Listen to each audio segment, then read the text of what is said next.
and benefits than their white counterparts. Despair and inequality are dramatic, and changes on the margin won't cut it. To reverse decades and generations of poverty, discrimination, and economic and political concentration at the top, we need bold overhauls of our laws as well as our economy. We can say with certainty that based on recent history of economic downturns, that in the aftermath of this pandemic, we're going to have greater inequality, despair, particularly along racial lines. That is, unless government acts to change this reality. And that's important, that is. What do we know from the last recession? We had the long jobless recovery. We had the oxymoronic growth without jobs. Inequality grew. We had housing insecurity grow. Evictions grew. Home ownership became less accessible. And millennials were saddled with debt while they were told to wait out the recession by going to college, only to enter a labor market now in the aftermath of a pandemic that faced an additional scarring. And then we were also politically vulnerable to a despotic strongman with a divisive appeal who was able to garner an election, exploiting despair more widely. We do not have an adequate social safety net in place. What we have is over 5 decades of deregulation and a market revolution that has been supported by a neoliberal vision of supply-side economics. This is under the lure that structures and government subsidies that benefit corporate interests, the so-called job creators, that it's supposed to generate a market dynamism of economic activity that's going to lift all our boats. This promise trickle down from neoliberal supply has never come to fruition. The last half century of the US policy has exacerbated precarity and generated structures where essentially all the nation's productivity gains have gone to the elite and upper middle class, while effectively flatlining real worker wages for everyone else. This has resulted in an obscene, undemocratic, dysfunctional concentration of wealth and power, especially by race, the likes of which we have not seen since the Gilded Age.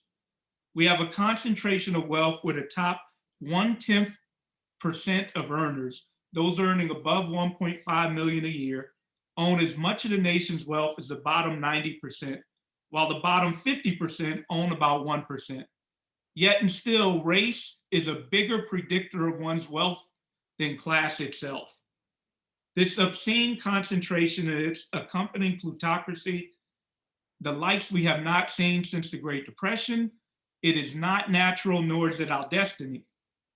At issue has been government complicity in generating and facilitating extreme economic and racial inequality. As I mentioned, incrementalism, that's not going to cut it. To reverse these decades of discrimination and economic and political concentration, we're faced with a choice. We can continue down a path of deregulation and lower taxes on the wealthy and the gutting of government services and social welfare programs, or we can make a profound change towards more sustainable and a moral economy with government interventions to facilitate the assets, economic security, engagement, human dignity, social mobility for all its people, regardless of their race, class, gender, sexual orientation, or immigrant status. What we need is a new industrial policy that centers workers both domestically and abroad, coupled with an explicitly anti-racist, anti-sexist economic rights frame to promote a fairer economy grounded in our shared prosperity. So we have some lessons from the past. In response to that Gilded Age that I referenced, we had an American economy that was on the brink of collapse, in which the New Deal reined in unfettered capitalism as well as corporate consolidation and provided a balance of power between labor and capital that has set the foundation for the labor movement that exists and it existed in the past and still exists today. However, it was not coincidental that both by design and implementation, Black people and Black institutions were largely frozen out. An example is the 1934 National Labor Relations Act, or more commonly known as the Wagner Act, which guaranteed Americans the right to organize and collectively bargain. But because of the Faustian bargain to convince legislators in the apartheid-like Southern Jim Crow states to come aboard, the Wagner Act excluded Black Americans from these protections. It's not an accident that the Wagner Act excluded domestic and agricultural workers, whom in the 1930s, 90% of Black women who worked were characterized as a domestic or agricultural worker, and over half of Black men. Still, although we never fully extended it to Black people, there is nothing new or radical about the concept of economic rights. President Franklin Delano Roosevelt, in his 1944 State of the Union address, he called for an economic Bill of Rights. He called for, quote, physical security, economic security, social security, and moral security. Roosevelt knew that, quote, necessitous men and women were not free men. For Roosevelt, full citizenship demanded more than political rights, it required economic rights. And the first article of Roosevelt's proposed second Bill of Rights was the right to employment. The federal job guarantee also has deep civil rights roots. The Poor People's Campaign, that campaign focused, the original Poor People's Campaign, focused towards passing an economic Bill of Rights with 5 tenets, ensuring the right to, 1, a meaningful job and a living wage, the right to a secure and adequate income, right to access to land, access to capital, and to be able to play a truly significant role in our government, basically the right to civic engagement. However, our contemporary political economy has radically situated the market, as well as our economic profession, as the great, efficient, self-regulating, colorblind arbiter of our worth and the solution for all our problems, economic or otherwise. Under this ideology, government interventions to promote social mobility, they're deemed inefficient and counterproductive. Public provisioning to help the working class, they're purported to distort or worse, incentivize unproductive behaviors that would deter from productive market behaviors. But here's where race comes in, and it comes in many places, but race, along with government social programs, they are used as scapegoats to fuel this neoliberal agenda. Poverty and inequality are attributed to deficiencies internal to the poor and Blacks themselves. Stigmatization based on race and an anti-Blackness frame are strategically used as political fodder to implement harsh and punitive control on the underclass. Blacks are the symbolism of undeserving. They are described as welfare queens, deadbeat dads, and super predators. And they are used to define a surplus population. The political scientists Joe Soss, Richard Freudig, and Sanford Schramm, in their seminal book, Disciplining the Poor, they describe an emergent neoliberal paternalism where the state engages in poverty governance by using market-based incentives and sanctions to coerce or discipline the poor and underclass, not working to eliminate poverty, but rather to manage them, to manage their seemingly bad behaviors with increasingly punitive tactics. So rather than empowering the poor, we manage them. We manage them as others. We manage them as surplus populations, and this is fueled by race. What we do is income maintenance programs, social isolation, we segregate them. We conscript them to our military. We incarcerate them. And then we have policies aimed at controlling their reproduction, their fertility, and their family formation. We characterize them as persistently unemployed and unemployable, a source of urban crime and malice, and whose subsistence need is deemed a drain on our fiscal budgets. This fuels austerity policy. If behavioral modification, particularly with regards to personal and human capital investments, if that's the central issue, we shouldn't fund government programs and agencies which at best misallocate resources to irresponsible people and at worst create dependencies that will fuel these irresponsible behaviors. In this system of labor exploitation and political and economic consolidation, freedom and choice are weaponized as rhetorical devices intended to appeal to one's desire for agency and desires not to be victims. It feeds into a proverbial American narrative that through hard work and effort, individuals could turn their proverbial rags into riches. Individual anecdotes are often offered as evidence of the power of this effort and free market efficacy. But what is not recognized in this paradigm is the systematic evidence of the countless cases of hardworking individuals who do not attain social mobility, and likewise the anecdotes of individuals born into privilege who maintain that privilege regardless of any effort that they extend or don't extend. I'm going to take a little bit of a tangent and say what a real American narrative should actually look like.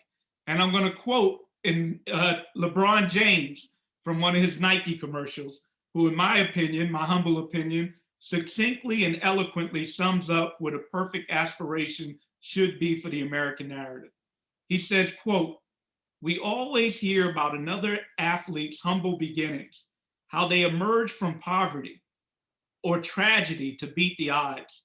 And then you have the images of all these athletes who came out of the hood and made it big in the NBA. But then LeBron goes on and says, there's supposed to be stories of determination that capture the dream.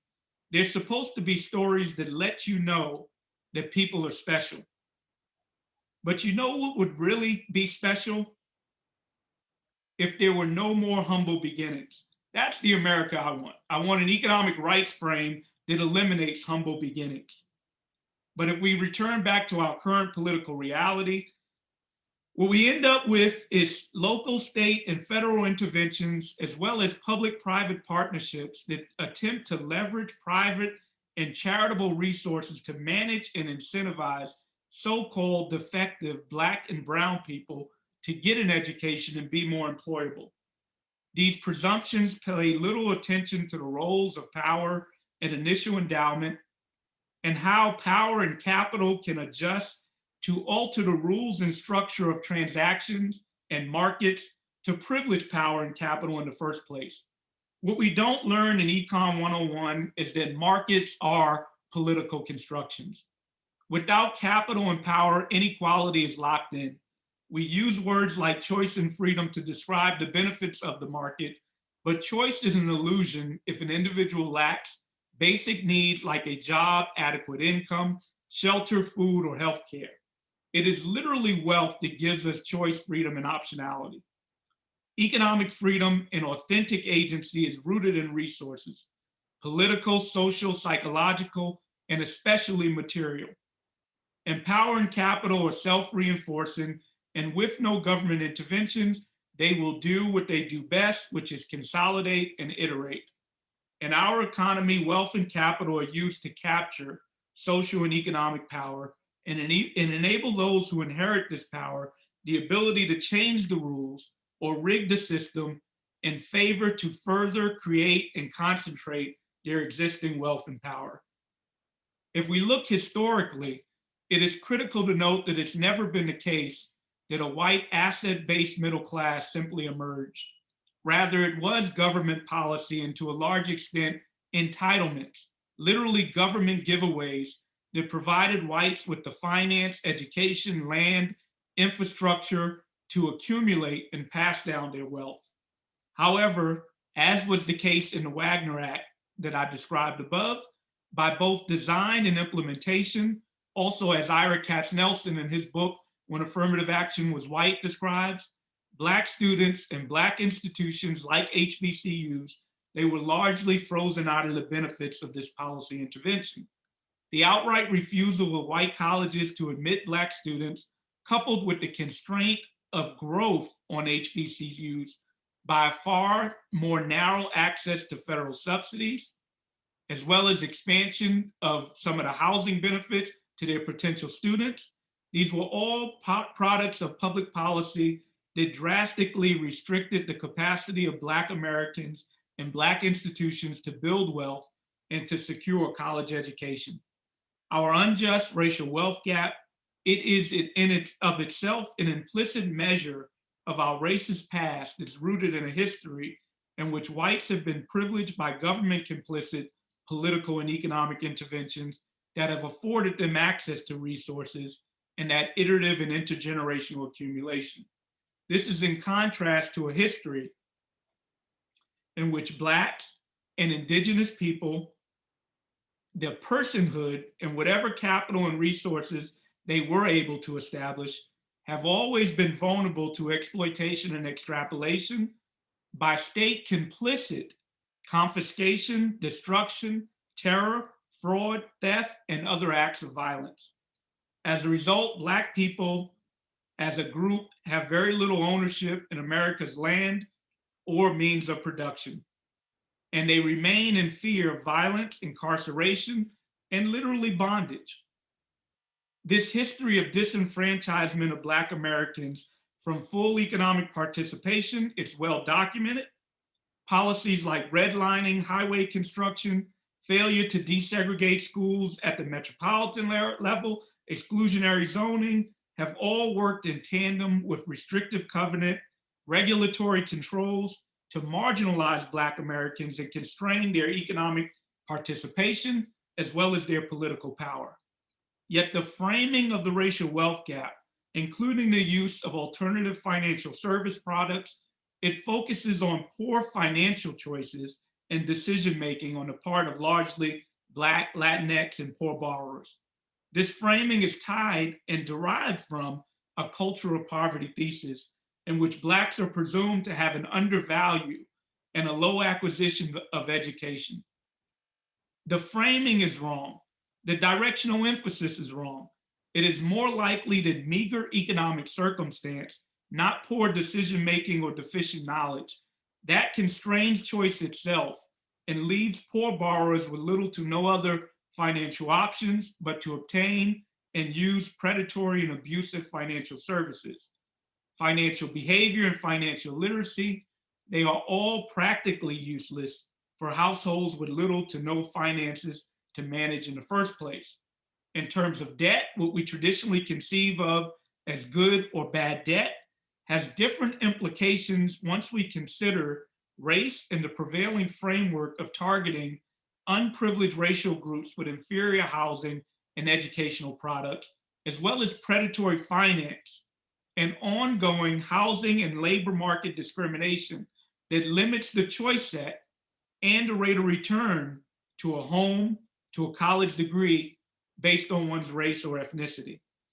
If we look at the explosive student debt problem that we have today, it's noteworthy that on average, Black college graduates owe $53,000 in student debt 4 years after recent graduation. And despite this misperception that Black people don't value education, I mean, historically, we can look at all the cases in which Black people have literally been lynched trying to get an education. But contemporary, it is in fact, Black college graduates are overrepresented in graduate education relative to their share in the population as a whole. It might be the case that Black people, knowing they're going to face labor market discrimination, are pursuing a resume building strategy. But what's disheartening is they have a higher cost for that education and they get a lower return to that education.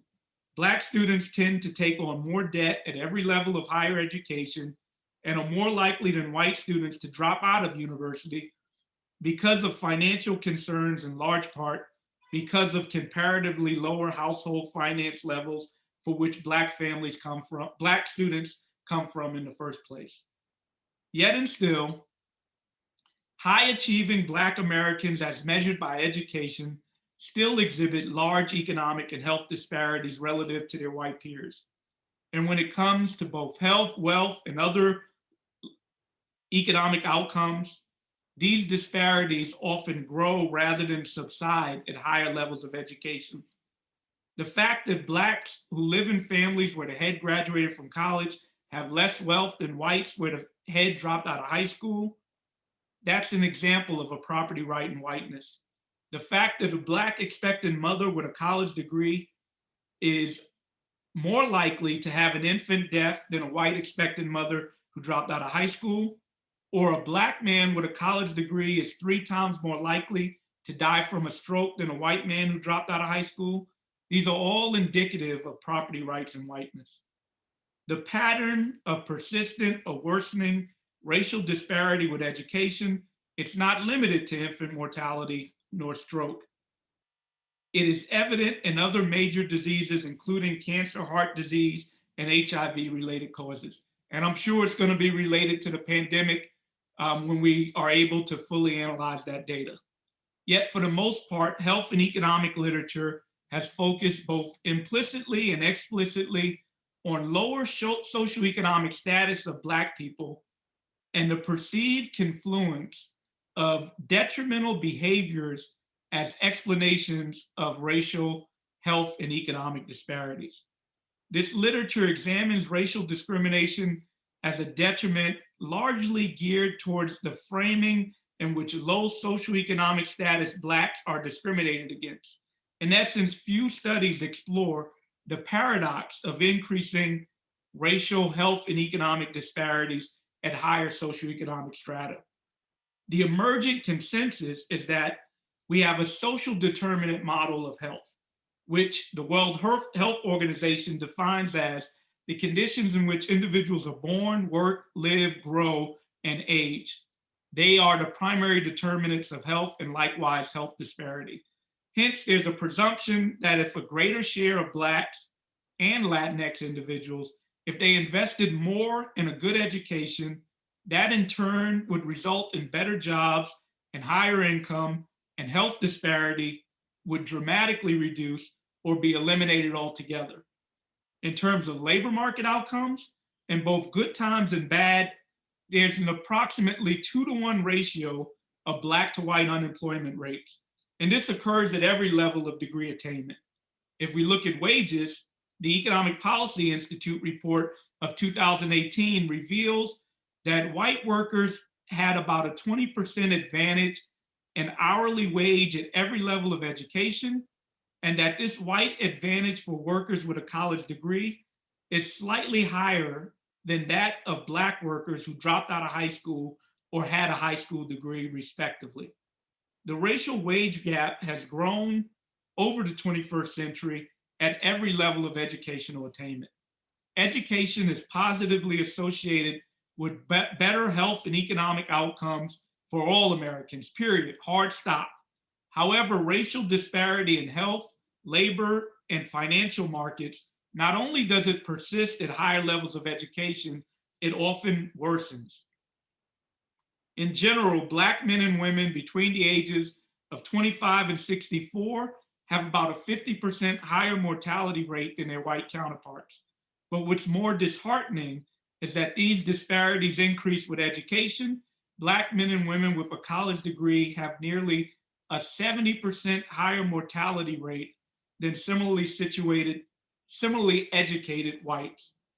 That's not consistent with a social determinant model.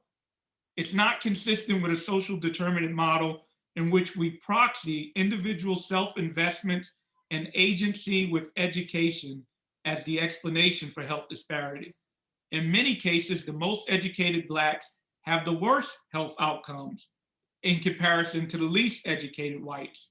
It may be the case that low socioeconomic status Blacks face higher levels of stress than their high socioeconomic status Black peers, but as socioeconomic status rises, so may the stress and required coping effort that's faced by these high-achieving Blacks relative to their white high-achieving peers.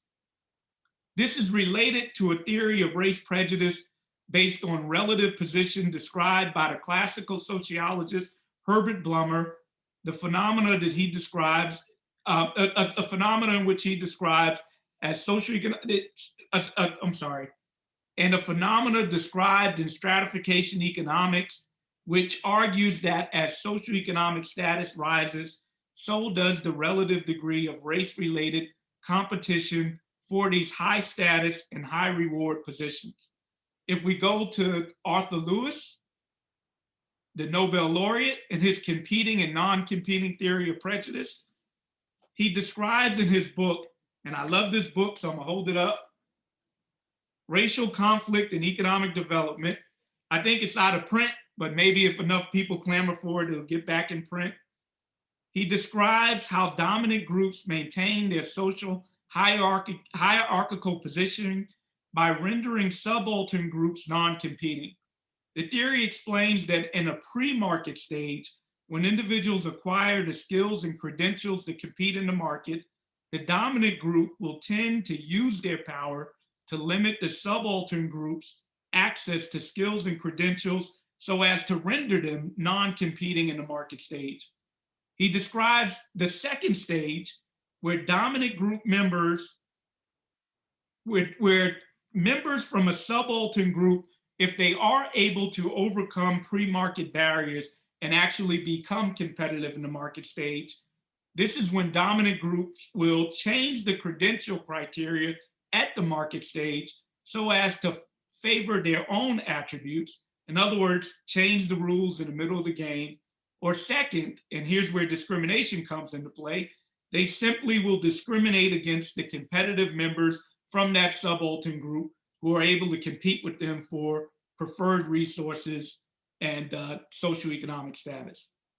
So in summary, education matters within group, but since the social structures do not permit Black people to convert education into desired outcomes at the same rate as whites, they are not protected from social class status as measured by education in the same way that white people are. Racial differences in key outcomes cannot be fully explained by a clustering amongst the less skilled. Unsurprisingly, within group, more education is associated with better outcomes. However, the irony is that across group, Black workers with a college degree are most harmed relative to similarly qualified white workers in many outcomes, and this is amplified during recessions. And there's work that I'm doing with some of my graduate students in a paper that we will produce soon that will demonstrate this. In essence, education is not a magic antidote for the enormous racial disparities that result from state complicit laws, policies, and economic arrangement. None of this is intended to diminish the value of education. There's clear intrinsic value, along with a public responsibility to expose everyone with a high quality education, to teach them to synthesize and fuse information into big ideas with encouraging teachers to deliver this curriculum from grade school all the way through college. In other words, in its own right, education is important. It is a myth that Black families do not value education. And also problematic is the societal overemphasis on the economic returns to education as the panacea to address socially established structural barriers. We overstate the functional role of education to the detriment of understanding the functional roles of both wealth and power. Indeed, I wonder if this overemphasis is intentional, in which we promote economic opportunity as a political ruse. In other words, is the rhetorical aspiration of equal opportunity a mechanism, a tactic to facilitate the hoarding of resources for the elite and upper middle class? Is it a political economy tactic? Basically, I'm wondering if framing inequality as an opportunity gap serves the purpose of reinforcing market norms that puts the onus of inequality on individuals while absolving the state from public responsibility. We also need to recognize that there are physical and psychological costs to stigma and ironically exerting individual agency. When we ask people to work twice as hard to get by, we need to understand at what cost. The added efforts and stigma imposed on high achieving Blacks, and this occurs in gender as well. We could probably give an analogous theory when we think about women and gender.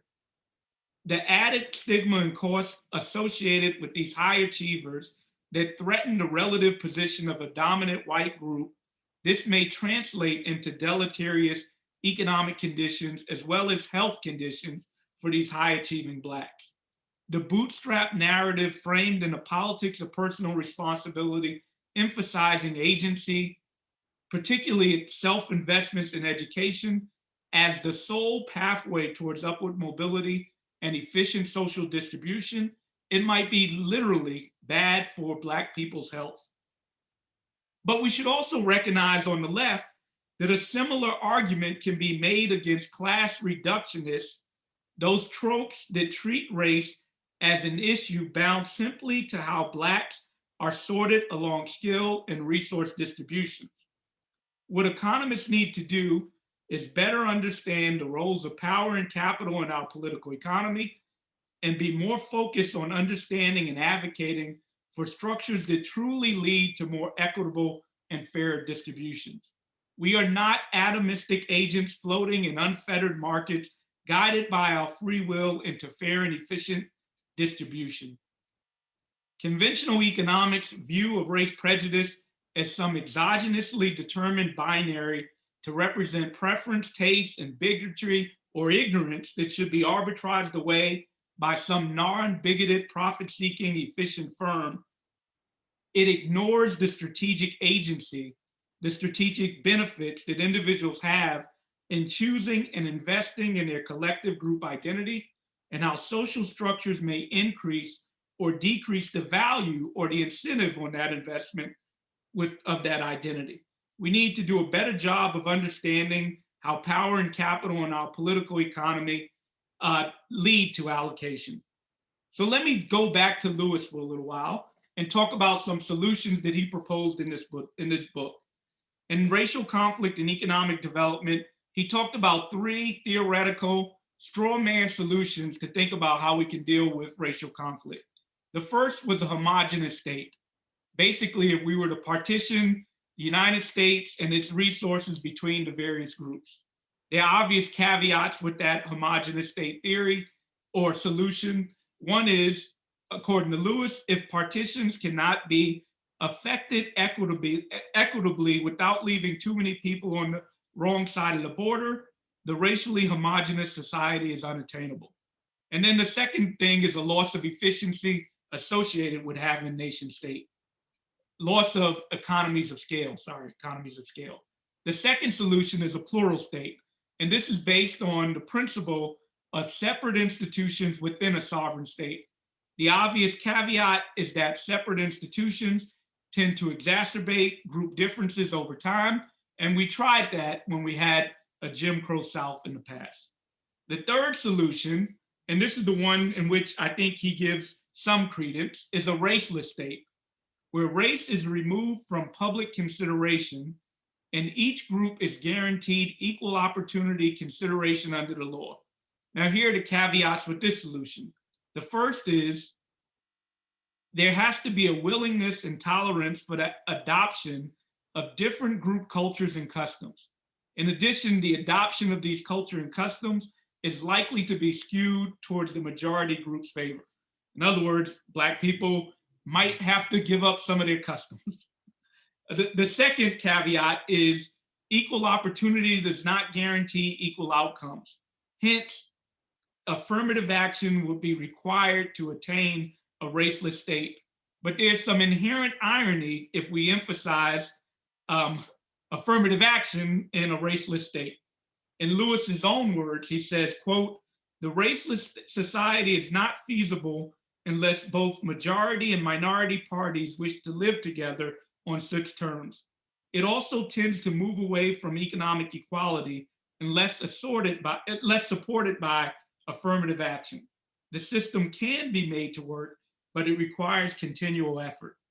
So I'm going to try by the end of this talk to present an additional alternative that I think could lead to shared prosperity and racial harmony. But here's a key point of my talk. There is a trade-off between political alignment of the capitalist class and the political dominant group, working class group, and that trade-off is exemplified in race. So who benefits from stratification?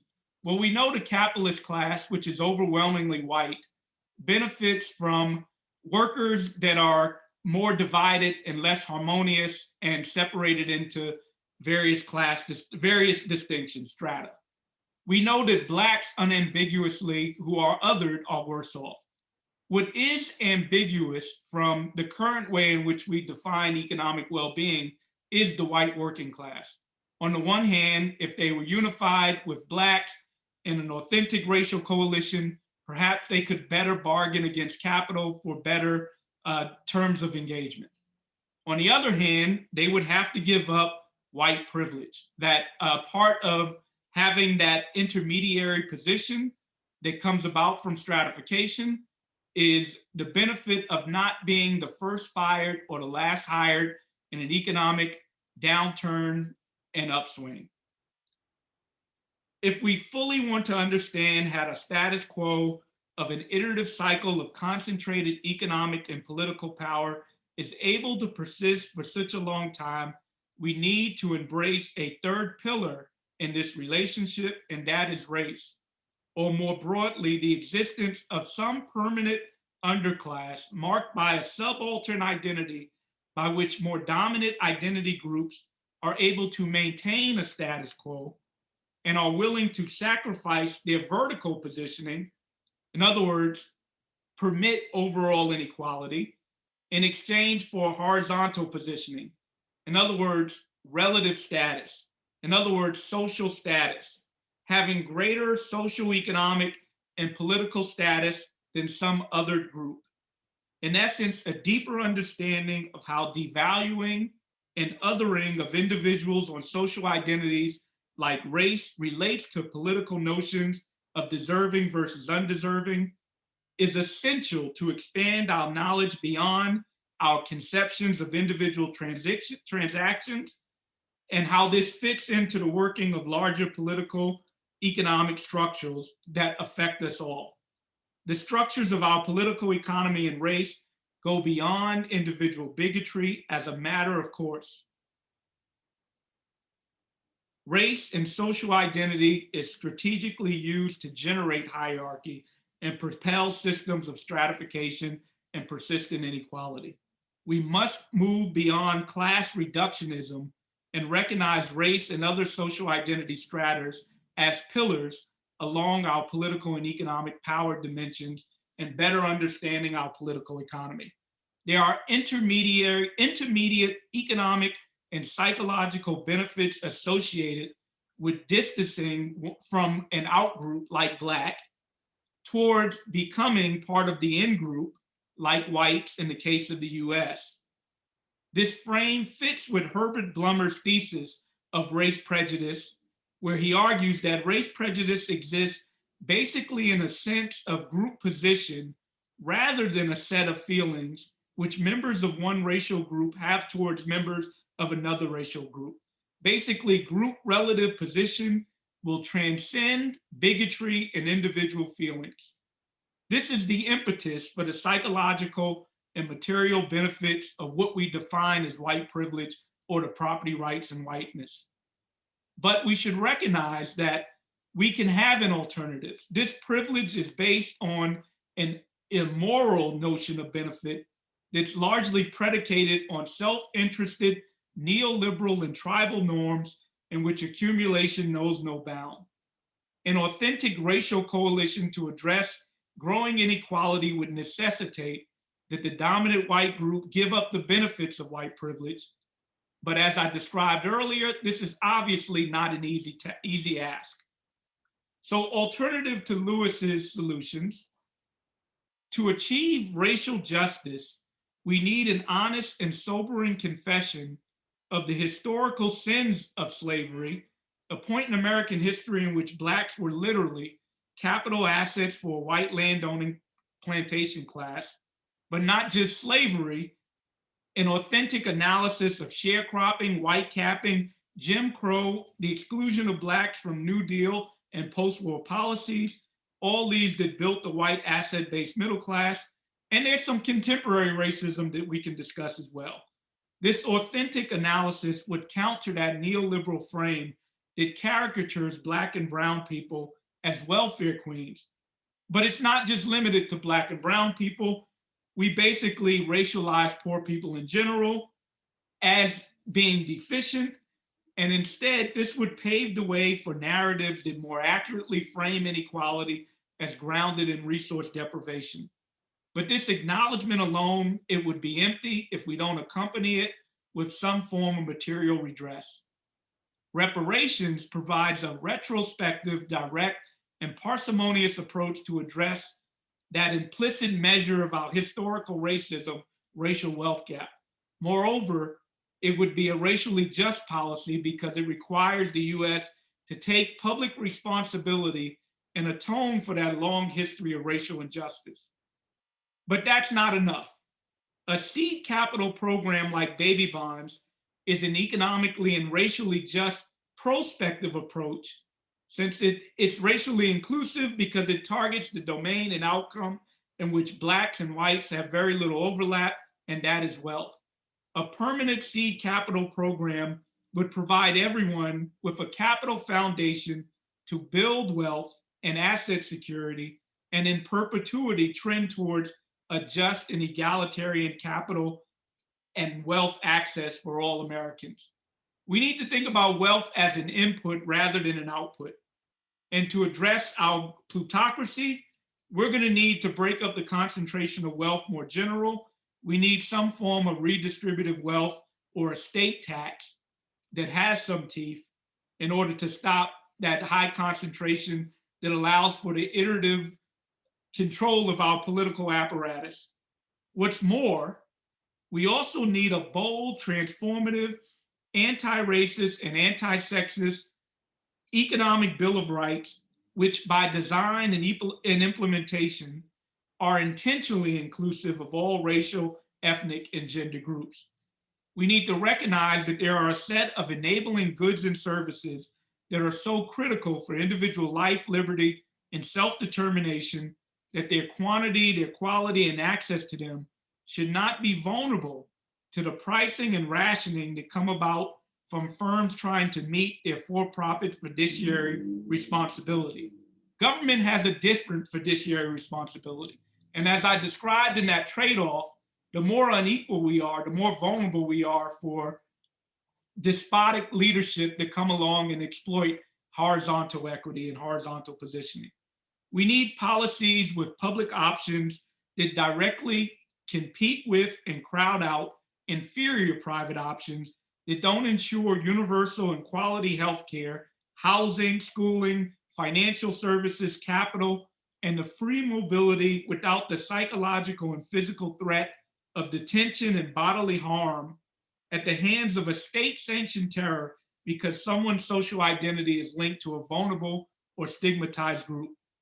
For instance, by mandating an economic right to health insurance, society would effectively remove the burden and stigma associated with finance at the point of delivery of medical care.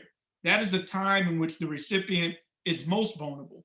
Whereas cost and profit considerations might drive private insurance to ration quality, and access to medical care, such concerns would be recognized and met long before that point of delivery under a publicly provided mandate for health insurance. We should be looking to initiate an economic right to a productive and quality job with the economic security of a living wage and worker amenities to provide an investment in our physical and human infrastructure. We could have a care economy. We could have a green economy.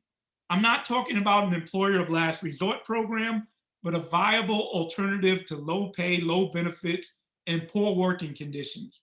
The jobs would address our 21st century physical and human capital infrastructure needs, including provisions of universal care work and the increasing vulnerability we have to natural disaster resulting from unnatural climate change. These all require substantial public investments. Such an approach would trend towards dismantling the material consequences and social stigma associated with identity groupings. To be clear, I am not calling to end identity or affinity groupings, but rather the importance of identity as it relates to material outcomes. Our current economic system is founded upon values of self-interest and accumulation without bounds, greed, and exploitation. but our economy should be grounded on different values.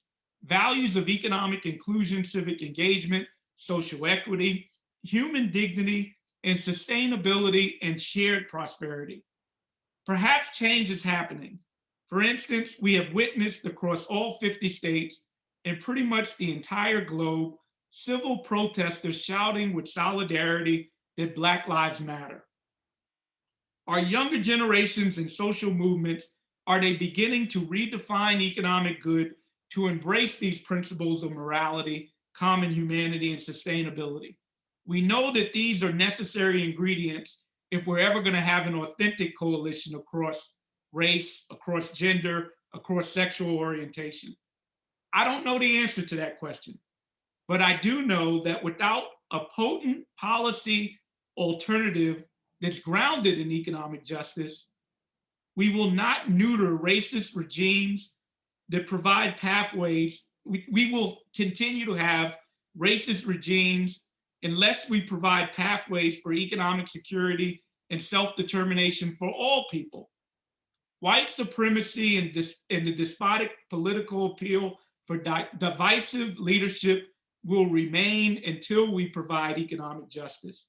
I encourage us to commit to justice as a matter of faith, similar to how our discipline has committed to justice in the form of our 2 welfare theorems and a dogma that puts a primacy on markets for fair and efficient distribution. So in the end, timeliness should not constrain us. We should be undeterred by what people think is possible in a here and now, and we should commit to a shared prosperity because it is our economy, it is our monetary system, and at the end of the day, it is our government. Thank you. Thank you, Darrick, so much. I hear the applause in the background, telepathically arriving. I'm going to just talk for a couple of minutes and give Darrick a second to catch his breath before I ask folks for questions.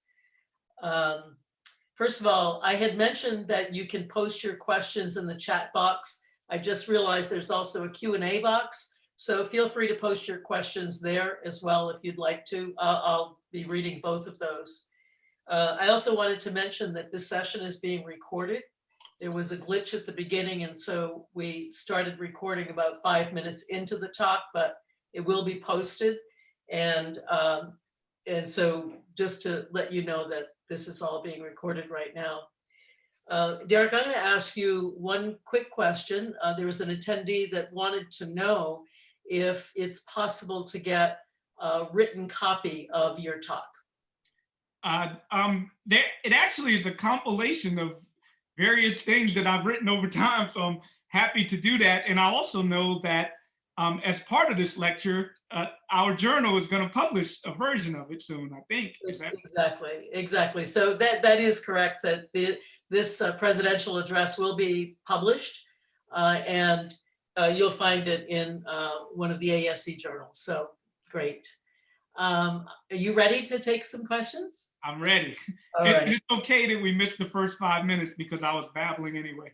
Well, actually, it just was more like the introduction, so we didn't really miss too much of your talk, and it was all good. I wanted to just say, I know some questions are coming, and I just wanted to say that just personally, Darrick, you know, it's just so refreshing in this moment to frame what we do as economists around the notion of economic justice, and to delineate in the ways that you have how a term white supremacy that really wasn't even used 6 months ago, it helps us to understand the nature of stratification and the role of race in reproducing inequality in the US. So thank you so much for that. And I can say something real quick about that, Stephanie. You know, in the academy, we're afforded an employment status that many others are not, and that is a system of tenure. And if we think about higher education, we receive large forms of public subsidy, as well as that worker protection of not being easily fired for the topics that we pursue and the results that we find. So in a lot of ways, who but us? who but us should take on that moral responsibility and frankly, have our scholarship values-based. That's another key point when people hide under the nomenclature that, I'm just gonna follow the facts, that I'm not, I have no values in my research. One, that's a misnomer. The questions you start with are values-based. And two, it's a cop-out. In my view, I think we have a social responsibility to do work. Now, people may have different conclusions and find, you might not see the world the way I see it, but I think we have an obligation to seek the truth with the talents and skills that we've been blessed with. And as you said, we are better positioned to resist any blowback from honestly talking about the issues that we see. And I think that is both a great privilege, but a huge responsibility that we need to take more seriously. I've got some questions for you. You all set? Yep. All right. So the first one is, have there been any economic models to determine the amount of reparations commensurate to compensate for wealth and social capital loss? And if so, have they ever been presented to governments? Have they been presented to governments? I don't know the answer to the latter, but there have been various estimates to actually calculate the present value of what would be owed to Black people as a result of harm. And there is not one entity that's done it. There have been several. And I don't know the tenor of the question, but some people might say it in a dismissive way that we can't calculate it, so why should we bother? And I don't know if that's what the questioner's intent is, but reality is that we engage in these type of exercises as economists often, that we use data that may or may not be perfect, and we go back and retrospectively calculate harm and benefit of what would be a present value, and that can be done. I mean, at the end of the day, it's useful, but it's an academic endeavor. I think we need the passage of something akin to HR 40, which you get a commission from Congress to actually study the issue and commission learned people. And it's not a perfect bill, but it's a necessary bill in which people will actually, under the authority of the US government and the legitimacy of the US government, that's another key word, to actually do the calculus and do the estimate. And I'll put a little pressure on the Biden administration and to say that if Congress doesn't act by executive order, this could happen. Right. Awesome. Just to mention, Darrick, there have, of course, been reparations paid, right, to Jews as a result of the Holocaust, to Japanese who were interred during World War II. So reparations is not new. It's not original, and therefore those provide some lessons for us as well. Certainly to the political feasibility of doing so. Yeah. Okay. Question: why universal health insurance? Why not Medicare for all, or even better, national health care? Insurance is still part of the capitalist system and will inherently be unfair. I may have misspoke. I'm all for Medicare for all or single payer health insurance. So I am with a guaranteed provision of health insurance that is provided by the government at the point of delivery of that health insurance, of that health care. Great. From Anita Pena: Darrick, thank you for this talk. Early in the lecture, you mentioned the existence of policies, past and current, and directly and indirectly, that reduce fertility-related choice for some groups. How does this observation impact or interrelate with your perspective on the long-run impacts of baby bonds? I mean, that's a great question. And, I think I have another prop. Let me see if it's around. There's another great book that I just moved up. I had it right by my desk. I could have gave a shout out. Matter of fact, it's gonna take a second. Let me grab it. Okay.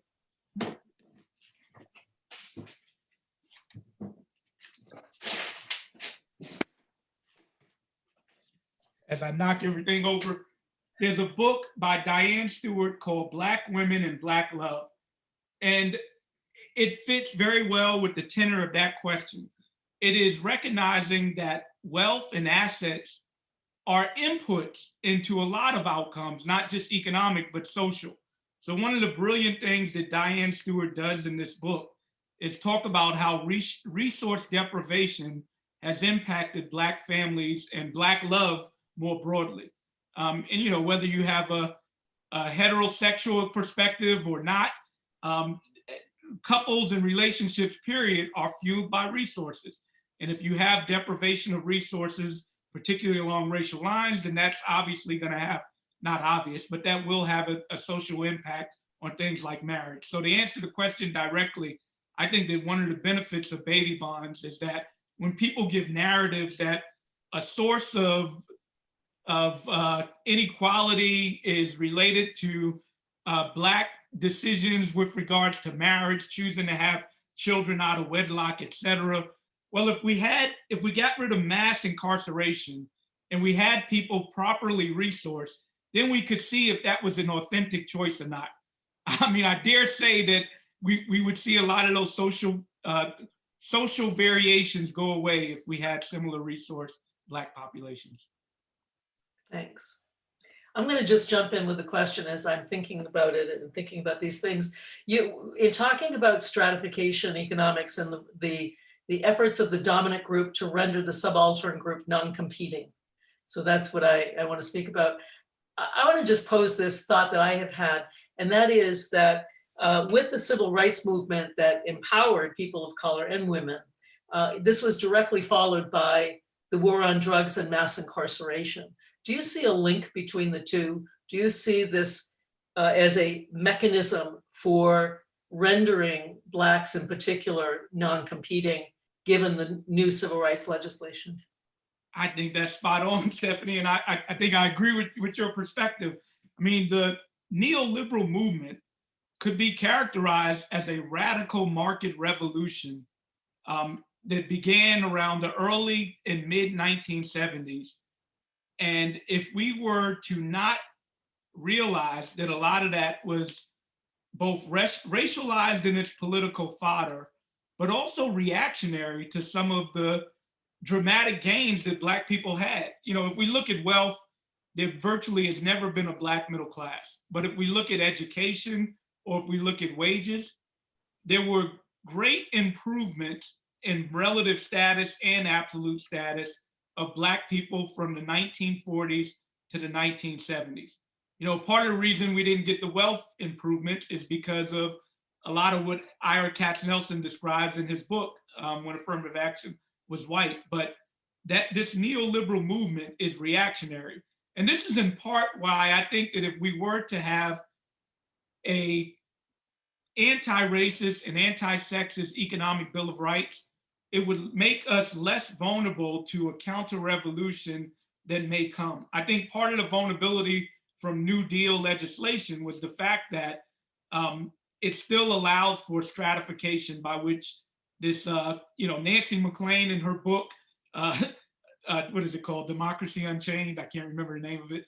I mean, she describes some of the intentionality, both in scholarship and movement. And she talks about it being racialized also, that was aimed at counteracting some of the New Deal improvement. In fact, another point that I try to make and try to emphasize is that the white working class is vulnerable to these despotic narratives of othering poor people, of talking about them in deficient terms, because we don't have economic rights put in place. As we become more unequal, the more willing people might be in trading off their vertical position in exchange for relative positioning. However immoral that may be, that is a human condition. So as to make us less vulnerable, I think we need to make sure that there's a base level of economic resources so that we won't be vulnerable to that. Great, thanks. So here is another question.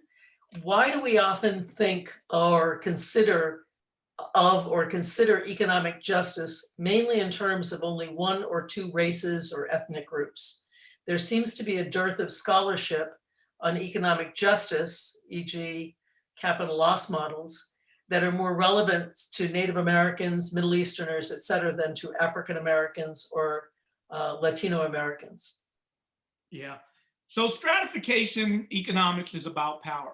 In the US context, there's no question indigenous groups have had a raw deal. I mean, they're almost extinction, literally, in terms of population, no question about that. But for the most part, Blacks have served as the anchor by which we've defined other in the US context. We need to also recognize that identity itself is dynamic and changes over time. What we might consider the white in-group at one point in time, who has access to it, may not be the same as what it would be in another point in time. There's great work of how the Irish became white, how the Italians became white. If we look at patterns of immigration and absorption into the white population, I think the dynamism of identity itself is one of the contributions of stratification economics. So one, identity is somewhat fluid. Identity is varied, but we need to avoid the multicultural liberalism in which we think that because there's so many identities, why should we even bother and talk about Blacks in particular? Because that perspective leads us to a perspective where we recognize so many identities to the extent that we water down the power of being othered in the first place. So, this is a rambling answer, but I'll try to be succinct and drive it home and saying that stratification economics is about power, the power of divisiveness amongst human beings by putting us into groups.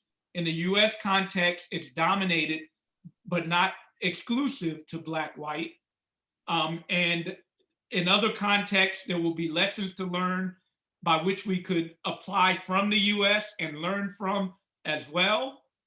So the key error is if we don't recognize that this exists and wash it away either in multicultural liberalism or just class reductionist, which is the point of this talk.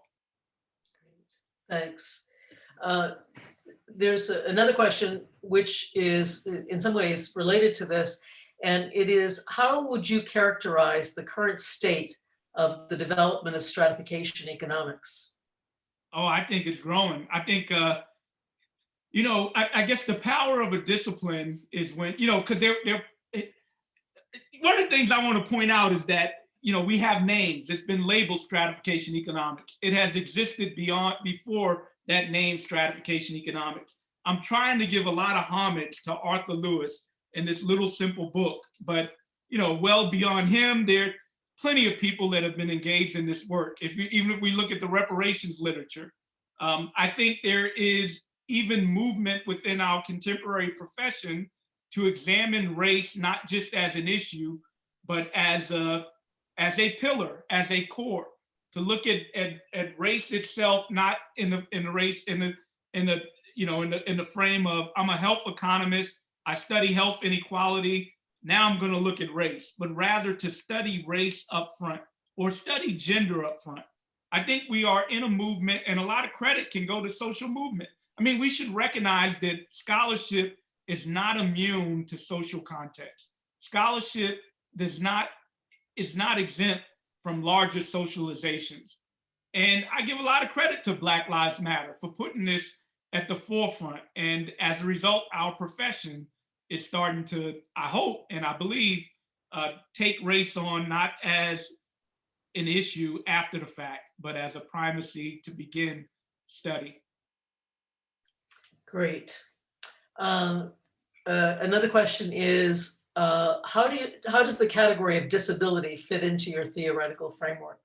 Yeah, I mean, disability becomes another form of stratification. I think stratification is intersectional.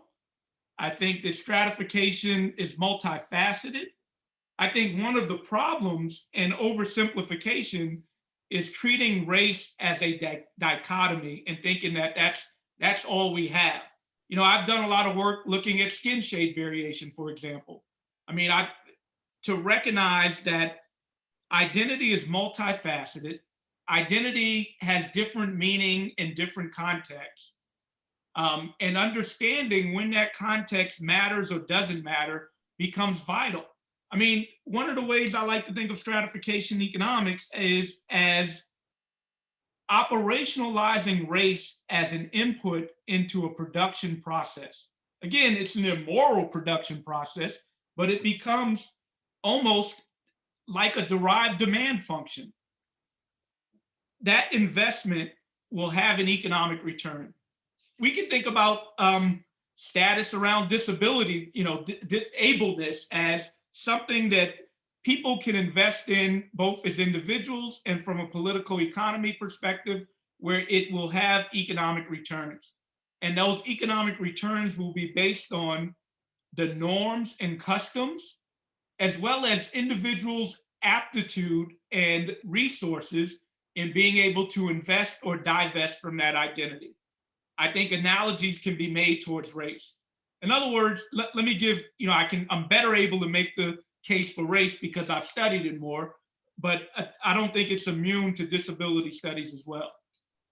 As a Black person, right here on this Zoom, there are things I can do that can invest in my identity as a Black man or divest in my identity as a Black man. If I wore a dashiki instead of this suit, I would be signaling something that's more akin to Blackness than whiteness.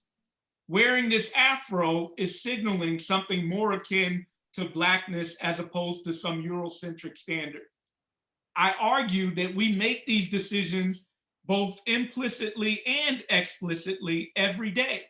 And part of what is immoral is that those decisions have material and psychological consequences. If they have, and I guess psychology, I should be careful, psychology in the sense of status. But I have no problems with a society where people choose their identity in the point of affinity or the point of some other aesthetic. But what is problematic is when that identity investment has transactional value in the marketplace. Great, awesome. I want to just pop in here. There was a note that was sent to me that for me to explain ASE to those who may not be members. ASE is the Association for Social Economics, and it's one of the associations that really centers the issue of ethics and morality. And there are two journals, the Review of Social Economics, which is where Darrick's presidential address will appear, and another journal called the Forum for Social Economics. So I invite you all to check out our webpage and the work that many of our scholars do, including Darrick. Darrick, I've got a few more questions for you. And really quick, if we that previous question of, is the profession changing? Well, we got change makers like yourself, for example, that has amplified it at this conference for ASE. So, yeah. That is part of the goal too, is that there are a number of heterodox organizations, and in many ways, this is an effort to come to avoid those silos, because the work we do is in fact so interrelated, whether it's feminist economics or gender or ethics and so forth. And so I'm really thrilled that we are moving in that direction in ASE. Yeah. There is a question as follows. Can you please expand on the relation between class and the social identities of race and gender? Yeah, I mean, they are, I keep using this word, multifaceted and iterative. They relate on individual levels as well as macro levels. But one clear message that I hope comes across, and this is a critique on heterodox economists, which may be dominated by Marxist ideology, class reductionism is part of the problem. A reduction into understanding inequality on the basis of class alone has fed into these issues. And I tried to go through, and maybe I didn't do it as eloquent in this talk, the ways in which even when Black people are able to get class markers that might be associated with high levels of class, not only does inequality persist, it often worsens That's a paradox that is not explained by class reductionism. And that might occur on individual levels. And then the other point that I'm trying to make is that from a political economy standpoint, it is race itself that helps fuel a larger political economy context by which class inequality can exist. It is because of race that we're able to have the politics of concentration at the top. That's the point I'm making. And that's a US perspective. If we go to another perspective, it would be some other group by which you're able to other in order to create a political context of concentration at the top. Yeah, I think of, in India, for example, religion, and in some places, religion is one of those markers, for example. I think that's right, that stratification economics is really contextual, that it's really bounded by place and history in a way that there are no, laws that we might generalize, across countries and across time. Yeah, I mean, indeed, I have some great colleagues both in India and South Africa that have also discovered this phenomena of not only inequality persisting across class, particularly as measured by education, but actually growing. So if this is a stylized fact, it speaks to the power of stratification economics as a theoretical frame to understand power. Yeah. Another question for you. When we view equity and equality, should we not also modify the perception of outcomes to a sustainable economic model rather than relative to variables aligned to the present economic framework?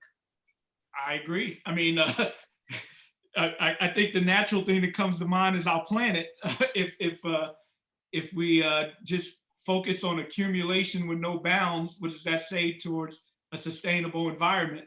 I think the defining of economic well-being myopically as growth and GDP per capita is problematic for many reasons, and sustainability is one, but also it's problematic because it doesn't include those economic values of morality, of decency, and I was intentional to say economic values of morality, decency, and common humanity, because that's as much economics as would be something around GDP per capita growth.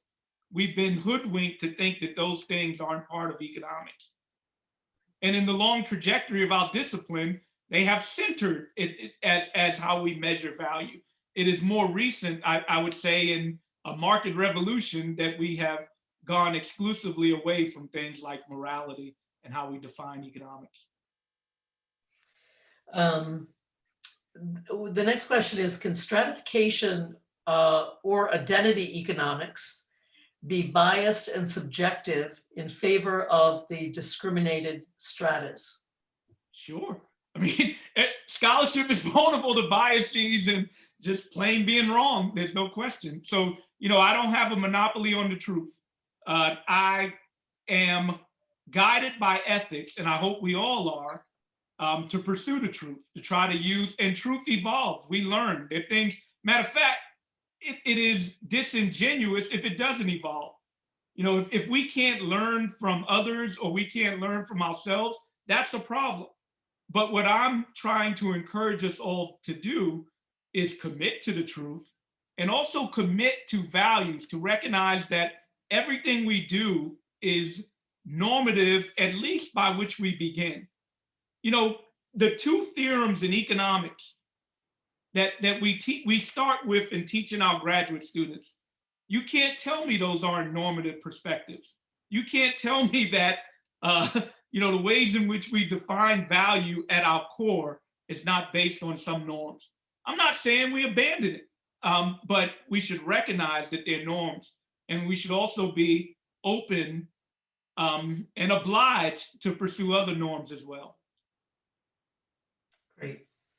I was just corrected by Paolo Ramazzotti, who is the editor of the Forum for Social Economics, that the presidential address will appear in the Forum for Social Economics. So forgive me for that error. I just want to get published. I think that I have hit all of the questions. If I have not, feel free to type in a question now and I'll ask it. And before I do that, close this, then I want to ask you a question, Darrick.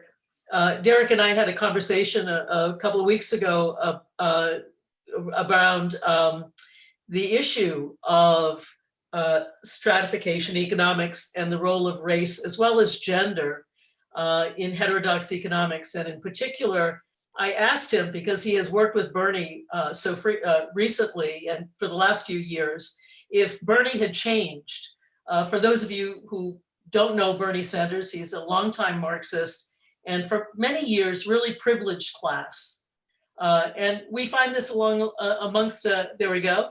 We find props. Look, my inequality in America that was organized by Bernie Sanders. So this picture is me, Elizabeth Warren, Michael Moore, and Bernie Sanders who organized it. Living proof. And you know, I would say that amongst feminist economists as well, that we have found resistance amongst sort of more Marxist-oriented heterodox economists who argue that class is primary and that in many ways race and gender can be distractions from class. And so I wonder if you have any words of advice for us in how to move forward as heterodox economists in a way that embraces some of the lessons of stratification economics that really are built on these these sort of group, intergroup inequalities, whether it's race, gender, in other situations, religion, and so forth. Yeah, I mean, I think the underlying message might be to be grounded in morality, to start with values. Don't think, you know, again, start with values, and then also pursue the truth, right? And understand the truth evolves.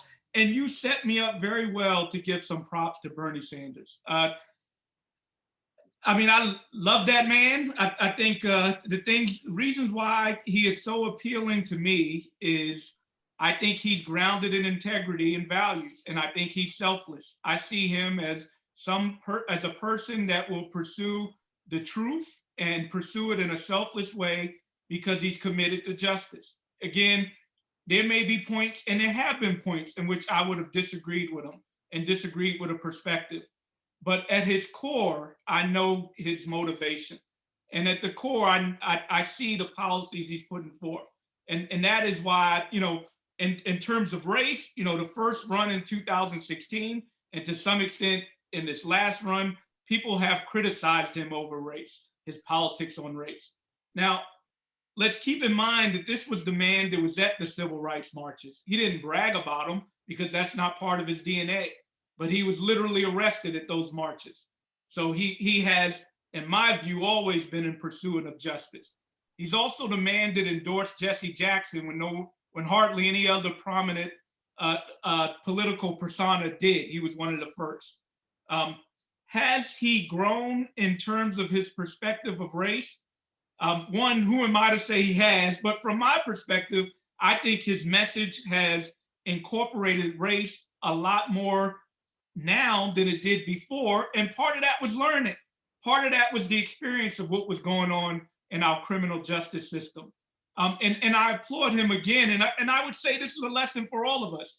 Be willing to change, be willing to learn, to be grounded in integrity and understand that we can do things differently and learn. If we don't, that's a problem. So another admiration of why I am so enamored and frankly in love with the politics of Bernie Sanders is his ability to adjust and change with times as a result from learning. Great. Speaking to you from the People's Republic of Vermont, Bernie doesn't live but a mile away from me. Maybe he heard you. Darrick, one of the comments here is that you mentioned you weren't going to talk about employer of last resort. Why is that, and is that of secondary importance? Oh, I forgot when I said that, and if I said it, it was flippant. I have no problems talking about employer of last resort. It might have been for time, but I think the message is there are many things that go into hiring decisions. On an individual basis, the fact that race or gender play any role is immoral and problematic.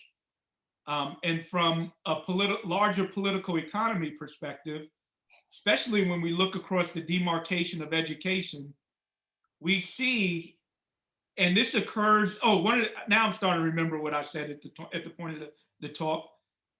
There's work that I'm doing with various colleagues, and one of the things that this work demonstrates is that across economic business cycle, that it's not a surprise that we know racial inequality grows, but it grows more for those at the higher education strata. So in other words, for Blacks relative to whites with more education, we see the disparities grow larger as it relates to home ownership, as it relates to wage inequality. And a big shout out to Chris Famagetti, who's one of my doctoral students that's doing this work. And it relates to a theory of stratification economics. As resources become more scarce, particularly at those high echelons, you not only find racial disparity growing, but if you do blind Oaxaca decompositions and decompose that inequality into characteristics that might be due to the individual versus rates of return on those characteristics and what we label discrimination or differential treatment, we find that across business cycle, that component due to discrimination becomes even larger, not only for Blacks in general, but if we do think of difference in difference, for Blacks with a higher education relative to Blacks with lower education, which is highly consistent with theories of stratification economics, and also relevant when we think about how we should respond to recessions in a moral and just way.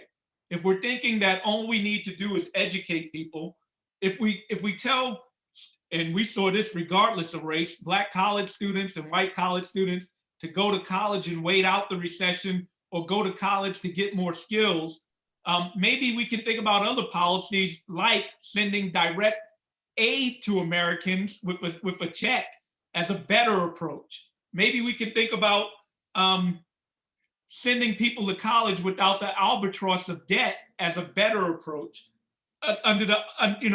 We say that the debt will accumulate an economic return, so somehow that's morally just, but it clearly doesn't associate with the same return for a Black college student as it does a white college student, and this is amplified in a recession.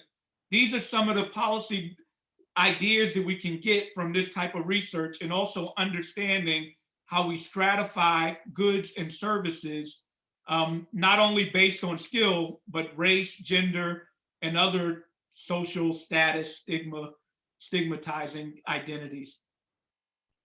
Thanks. In that regard, one of the questions is, do you have a book recommendation or best book recommendations for economists who are new to stratification economics and want to educate themselves? Most of it is in articles. Sandy has done a lot of this work. Stephanie has done a lot of this work. Big shout out to Jim Stewart, Patrick Mason. They've done a lot of this work and don't get the attention. Cecilia Conrad has done a good amount of this work. These are people that I've learned a great deal from coming up. Matt Forster, I'm mispronouncing his last name. He's done a lot of this work. There have been, the National Economic Association, maybe I shouldn't be saying that on this platform. Yeah, absolutely. It's a sister group, right? So these are places where people have been doing the work. And I love this book by Sir Arthur Lewis, the first Nobel laureate that's Black, that's Caribbean born, in the only Black Nobel laureate in the economic profession. It's a fairly quick read. It's called Racial Conflict and Economic Development. Great. Do you have a book coming out by any chance, an edited book on this topic? I've applied to a foundation to get some time to write a book, and I clearly need to write a book because I'm hearing it from multiple sources, and I don't have a book, but I'm gonna work on that. All right. So here's a question for you. Is Bernie's Our Revolution talking about a new Bill of Rights? An I think economic they Bill have of been. Rights?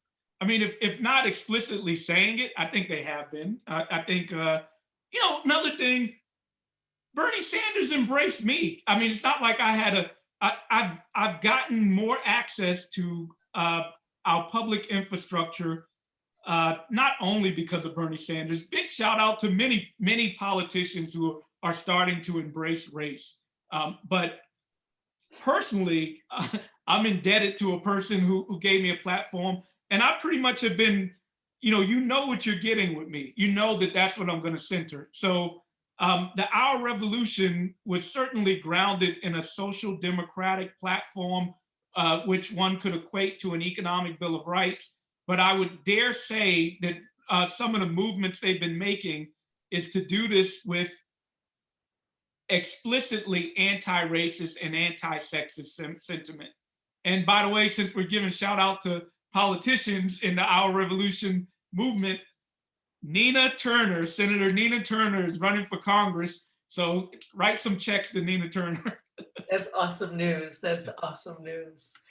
Darrick, thank you so much. I really appreciate this. And I want to just share something with all of you. If you look at the program for ASC for the next couple of days, many of our panels are on stratification. And I think that speaks to the fact that this is a moment. I think there are often these moments of political opening and in openings in our profession that the recent tragedies that we've experienced have opened up. I want to read a quote to you from a very famous economist in this regard. The quote is, "Only a crisis, actual or perceived, produces real change. When that crisis occurs, the actions that are taken depend on the ideas that are lying around. That, I believe, is our basic function, to develop alternatives to existing policies, to keep them alive and available until the politically impossible becomes the politically inevitable." That was a quote by Milton Friedman.